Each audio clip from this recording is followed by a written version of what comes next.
Hello दोस्तों, welcome है आपका हमारे YouTube चैनल में। मैं हूं अनामिका सिंह और आज मैं डिस्कस करने वाली हूं मैनेजमेंट की कुछ क्वेश्चंस। आज मैनेजमेंट की 4th क्लास है, इसके पहले 3 क्लास कंप्लीट हो चुकी है। तो जो भी स्टूडेंट्स फर्स्ट टाइम चैनल देख रहे हैं या जिन्होंने क्लास नहीं अटेंड करी है वो प्लेलिस्ट में जाकर क्लास अटेंड कर सकते हैं। प्लेलिस्ट में उनको क्लासेस मिल जाएंगी। और जो भी स्टूडेंट्स फर्स्ट टाइम चैनल के साथ जुड़े हैं, यदि वो ग्रुप 2 सब ग्रुप 4 की तैयारी कर रहे हैं तो भाई जल्दी से चैनल को आप सब्सक्राइब करिए, क्योंकि क्लासेस आपकी रेगुलर चल रही हैं। और बेल आइकन को जरूर प्रेस करिएगा, क्योंकि इन वीडियोस का नोटिफिकेशन आप तक तभी पहुंचेगा जब आप बेल आइकन को प्रेस करेंगे। ठीक है, तो चलिए अब हम सेशन स्टार्ट करते हैं और मैनेजमेंट के कुछ हम वन लाइनर क्वेश्चंस डिस्कस करते हैं। सबसे पहले नंबर पर है SWOT का फुल फॉर्म क्या है। तो इसका फुल फॉर्म होता है स्ट्रेंथ, वीकनेस, अपॉर्चुनिटी, थ्रेट्स, यानी ताकत, कमजोरी, अवसर और खतरा। ठीक है, ये इसके फुल फॉर्म है, जो कि एग्जाम में फुल फॉर्म से क्वेश्चन बनता है, तो मैं आपको सारी फुल फॉर्म कंप्लीट कराऊंगी।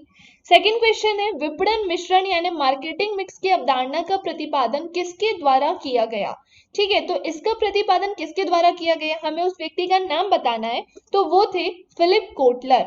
अच्छा, ये विपणन मिश्रण यानी मार्केटिंग मिक्स ये होता क्या है। तो विपणन मिश्रण उपभोक्ताओं की इच्छाओं को संतुष्ट कर उपक्रम के विपणन उद्देश्यों को प्राप्त करता है। और ये जो मार्केटिंग मिक्स है ना, इसके 4 घटक होते हैं, जो कि बहुत ही इंपॉर्टेंट एग्जाम में क्वेश्चन बनता है कि मार्केटिंग मिक्स के 4 घटक कौन से हैं। तो इसके 4 घटक होते हैं उत्पाद यानी प्रोडक्ट, मूल्य यानी वैल्यू, स्थान यानी प्लेस और संबंधन यानी प्रमोशन। तो ये 4 घटक होते हैं मार्केटिंग मिक्स के। जितनी भी इंपॉर्टेंट चीजें मैं बता रही हूँ एक्स्ट्रा में उसे नोट डाउन जरूर करें, कॉपी में नोट्स बना रहे हैं आप तो। नेक्स्ट है क्वेश्चन नंबर 3, बेंच मार्किंग क्या है। तो बेंचमार्किंग क्या होती है, ये एक सफल व्यवसाय के साथ तुलना होती है। एक सफल व्यवसाय के साथ तुलना बेंचमार्किंग कहलाती है। ठीक है, क्वेश्चन नंबर 4 की तरफ आते हैं। जब सहायक बही यानी सब्सिडरी बुक की गणना के दौरान यदि कोई गलती हो जाती है, कोई मिस्टेक हो जाती है, तो उसे क्या कहा जाता है। तो भाई उसे कहा जाता है एरर ऑफ कॉस्टिंग। क्या कहते हैं उसे, तो उसे एरर ऑफ कॉस्टिंग कहते हैं। क्वेश्चन नंबर 5 है औपचारिक संगठन में यानी फॉर्मल ऑर्गेनाइजेशन में अनौपचारिक संप्रेषण यानी इनफॉर्मल कम्युनिकेशन जाना जाता है। तो ये किस नाम से जाना जाता है, ये जाना जाता है अंगुरीलता के रूप में यानी फिंगरप्रिंट्स के रूप में। ठीक है, नेक्स्ट है क्वेश्चन नंबर 6, नियोजन होता है, प्लानिंग होती है। तो प्लानिंग क्या होती है, ये भविष्य काल के लिए होती है। हम कभी भी कोई काम स्टार्ट करते हैं, कोई बिजनेस स्टार्ट करते हैं, या हम किसी भी एग्जाम की तैयारी ही करने हैं, यदि मैं इसी की ही बात कर लूं, तो हर चीज की हमारे पास एक प्रॉपर प्लानिंग होती है। और वो प्लानिंग किसके लिए होती है, ये फ्यूचर के लिए होती है, भविष्य के लिए होती है। नेक्स्ट आते हैं क्वेश्चन नंबर 7।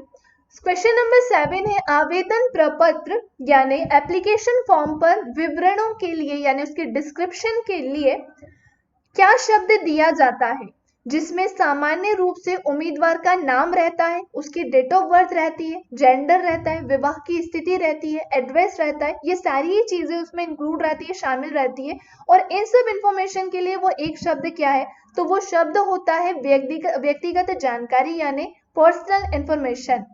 क्वेश्चन नंबर 8 है निर्णयन विभिन्न विकल्पों के मध्य चयन है, ये कथन किसका है। तो ये कथन है पीटर एफ ड्रकर का। किसका है ये कथन, तो ये कथन है पीटर एफ ड्रकर का। क्वेश्चन नंबर 9 है निर्णयन के संदर्भ में क्या सही है। हमें बताना है कि निर्णयन के संदर्भ में क्या सही है। तो इसके लिए एक सही लाइन है जो कि है निर्णयन नियोजन का एक अंग है।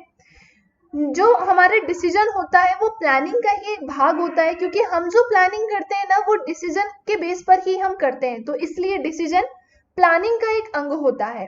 क्वेश्चन नंबर 10 है एक मशीन की खरीदारी किसका एक उदाहरण है। यदि मशीन को परचेज किया जाता है तो वो एग्जाम्पल किसका है, तो ये पूंजी व्यय का उदाहरण है, कैपिटल एक्सपेंडिचर का उदाहरण है। अच्छा, कैपिटल एक्सपेंडिचर क्या होता है, तो ये एक व्यय होता है, एक्सपेंडिचर होता है जो स्थायी संपत्ति के अधिग्रहण के परिणाम स्वरूप होता है, और इसका उद्देश्य राजस्व अर्जित करने के उद्देश्य से व्यवसाय में स्थायी रूप से ये जाना जाता है।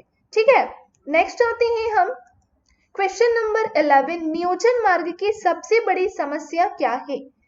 प्लानिंग रूट की सबसे बड़ी प्रॉब्लम क्या है, तो इसकी सबसे बड़ी प्रॉब्लम है भावी परिस्थितियों की अनिश्चितता यानी कि uncertainty of future conditions. Question number 12 है नियोजन की प्रक्रिया किसके निर्धारण के साथ शुरू होती है। तो नियोजन की जो प्रक्रिया है यानी प्लानिंग प्रोसेस जो है ये लक्ष्य एवं उद्देश्य के साथ शुरू होती है। एम्स और उसके जो ऑब्जेक्टिव्स हैं ये उसके साथ शुरू होती है। क्वेश्चन नंबर 13 है, कौन सा कुशल प्रबंध का आधार है?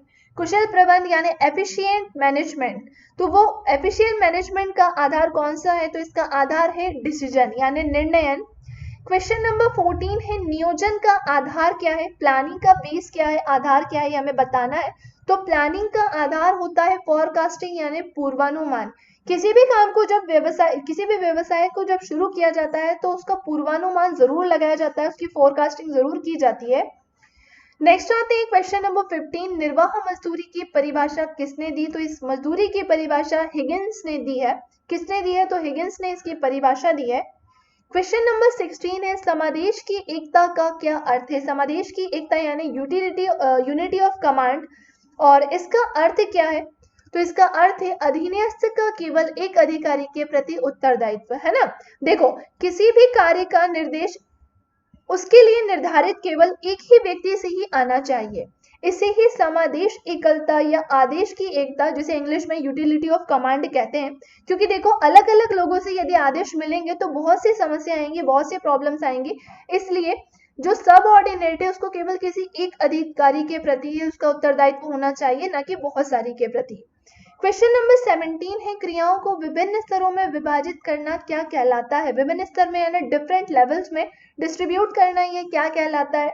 तो ये फूटिंग प्रोसेसर कहलाता है, पद सोपान प्रक्रिया कहलाता है। क्वेश्चन नंबर 18 है, प्रबंध के किस सिद्धांत के अंतर्गत अंगूठा छाप के प्रतिस्थापन पर बल दिया जाता है? तो इसका आंसर है वैज्ञानिक प्रबंध सिद्धांत यानी साइंटिफिक मैनेजमेंट थ्योरी। ये थ्योरी क्या है? तो इसे ध्यान से सुनिएगा। देखो, जो साइंटिफिक मैनेजमेंट थ्योरी है ना, इसे टेलरवाद और टेलर पद्धति भी कहते हैं। और ये मैनेजमेंट की एक ऐसी थ्योरी है जो कार्य प्रवाह यानी वर्क फ्लो को एनालाइज करती है, और इस तरह ये लेबर प्रोडक्टिविटी यानी श्रमिक उत्पादकता को बढ़ाने में भी हेल्प करती है। क्वेश्चन नंबर 19, नीति निर्धारण किसका भाग है? पॉलिसी फॉर्मुलेशन किसका एक भाग है? तो ये प्लानिंग का एक भाग है, नियोजन का एक भाग होता है। क्वेश्चन नंबर 20 है, संगठन का सबसे लोकप्रिय प्रारूप है? लोकप्रिय प्रारूप मतलब पॉपुलर फॉर्मेट। तो किसी भी ऑर्गेनाइजेशन का पॉपुलर फॉर्मेट क्या होता है? तो ये होता है समिति का संगठन। समिति संगठन इसका पॉपुलर फॉर्मेट है। क्वेश्चन नंबर 21 है, प्रशिक्षण किसमें वृद्धि करता है? प्रशिक्षण यानी जो ट्रेनिंग है वो किसमें वृद्धि करता है? तो ये ज्ञान, अनुभव व कौशल में वृद्धि करता है, नॉलेज में, एक्सपीरियंस में और स्किल्स में ये वृद्धि करता है। क्वेश्चन नंबर 22 है, पदोन्नति व स्थानांतरण भर्ती के किस प्रकार के स्रोत हैं? तो देखो, पदोन्नति यानी होता है प्रमोशन और स्थानांतरण मतलब है ट्रांसफर। वो पदोन्नति व स्थानांतरण भर्ती किस तरह के स्रोत हैं? तो ये है आंतरिक स्रोत यानी इंटरनल सोर्स। नेक्स्ट है क्वेश्चन नंबर 23, मजदूरी एक अनुबंध के अंतर्गत दी गई वह राशि है जो नियोक्ता द्वारा श्रमिकों को उसकी सेवाओं के बदले में दी जाती है। यानी ये राशि वो है जो श्रमिक को उसकी सेवाओं के बदले, श्रमिक जो भी काम करता है उसकी सेवा के बदले में से जो राशि दी जाती है ना। और ये कथन किसका है? तो ये कथन है बेहम का। बहुत इंपॉर्टेंट है, ये कथन बेहम के द्वारा कहा गया है। क्वेश्चन नंबर 24 है, आवश्यकताओं की संतुष्टि के लिए जो सामाजिक ढांचा बन जाता है वह क्या कहलाता है? तो ये कहलाता है इनफॉर्मल ऑर्गेनाइजेशन, अनौपचारिक संगठन। क्वेश्चन नंबर 25 है, मजदूरी वह आय है जो कर्मचारी को उसके कार्य के बदले में प्राप्त होती है। यह कथन किसका है? तो यह कथन है जोड़ का। क्वेश्चन नंबर 26 है, मजदूरी का जीवन स्तर सिद्धांत किसने दिया? स्टैंडर्ड ऑफ लिविंग, मजदूरी का जो जीवन स्तर सिद्धांत है किसने दिया? तो ये दिया है कार्ल मार्क्स व डॉक्टर मार्शले। अच्छा, ये जीवन स्तर सिद्धांत क्या है? तो इसे ध्यान से सुनिएगा। तो देखो, धन, सुख, भौतिक वस्तुएं और जो आवश्यकताएं हैं, तो उन आवश्यकताओं के लेवल को शो करता है जीवन स्तर सिद्धांत। और ये आवश्यकताएं दैनिक जीवन में उपभोग की जाने वाली वस्तुओं की होती है। जो डेली यूज में हम उपभोग करते हैं, जो यूज करते हैं, उनकी जो आवश्यकताएं हैं, उन सारी चीजों को शो करता है जीवन स्तर सिद्धांत। और ये दिया किसने है? ये कार्ल मार्क्स व डॉक्टर मार्शले ने दिया है। क्वेश्चन नंबर 27 है, जीवन निर्वाह मजदूरी का सिद्धांत किसने दिया है? अब जीवन निर्वाह मजदूरी के सिद्धांत की बात चल रही है और ये दिया है डेविड रिकार्डो व लास्ले ने। अब ये मजदूरी का सिद्धांत क्या है, तो देखो फ्रांस के अर्थशास्त्रियों ने मजदूरी निर्धारण के सिद्धांत को प्रतिपादित किया और इसी कारण मजदूरी का ये सिद्धांत सबसे पुराना सिद्धांत है ना। सबसे पुराना सिद्धांत कौन सा है, तो मजदूरी का सिद्धांत है। इसके अलावा श्रम की उत्पादन लागत वह न्यूनतम मजदूरी है जिसमें श्रमिक अपनी जीवन निर्वाह की सभी आवश्यक वस्तुएं एवं सेवाएं खरीद सकता है। आते हैं अब नेक्स्ट क्वेश्चन नंबर 28 है, पूंजीगत व्यय कहाँ दिखाई देते हैं, कैपिटल एक्सपेंडिचर कहाँ शो होती है, तो ये बैलेंस शीट में शो होती है। नेक्स्ट है क्वेश्चन नंबर 29, उचित मजदूरी का सिद्धांत किसने दिया, तो उचित मजदूरी का सिद्धांत दिया था मार्शल एवं पीगू ने। मार्शल एवं पीगू ने उचित मजदूरी का सिद्धांत दिया था। तो आज के जितने इंपॉर्टेंट क्वेश्चन थे वो सारे ही मैंने कंप्लीट करा दिए हैं। आज की क्लास में मैंने 29 क्वेश्चंस लिए थे। इसके अलावा एक क्वेश्चन और है जिसका आंसर आपको कमेंट बॉक्स में कमेंट कर बताना है। देखो इतनी सारी क्लासेस यदि आपने अटेंड की है ना, और बीच बीच में मैंने आपको काफ़ी सारी चीज़ें भी बताई हैं, तो मुझे ऐसा लगता है कि आप 100% इसका आंसर दे सकते हो। तो इस क्वेश्चन का आंसर ज़रूर दीजिएगा कमेंट बॉक्स में। क्वेश्चन है, प्रबंध के कार्यों में कौन सा कार्य प्रबंध का हृदय कहा जाता है ना। ऑप्शन है नियोजन, संगठन, पूर्वानुमान, निर्णयन, प्लानिंग, ऑर्गेनाइजेशन, फोरकास्टिंग या डिसीजन। तो ये चार ऑप्शन देखकर आपको बताना है इसका सही आंसर। नेक्स्ट वीडियो में अगर आप कमेंट बॉक्स में बताओगे तो नेक्स्ट वीडियो में मैं इसको क्लियर कर दूंगी कि इसका आंसर क्या होगा। तो वीडियो पसंद आई है तो आप इसे जरूर लाइक करिएगा, इसे शेयर करिएगा अपने फ्रेंड्स के साथ, और बेल आइकन को प्रेस करना नहीं भूलिएगा क्योंकि नोटिफिकेशन आपको तभी मिलेगा जब आप चैनल को सब्सक्राइब करेंगे और बेल आइकन को प्रेस करेंगे।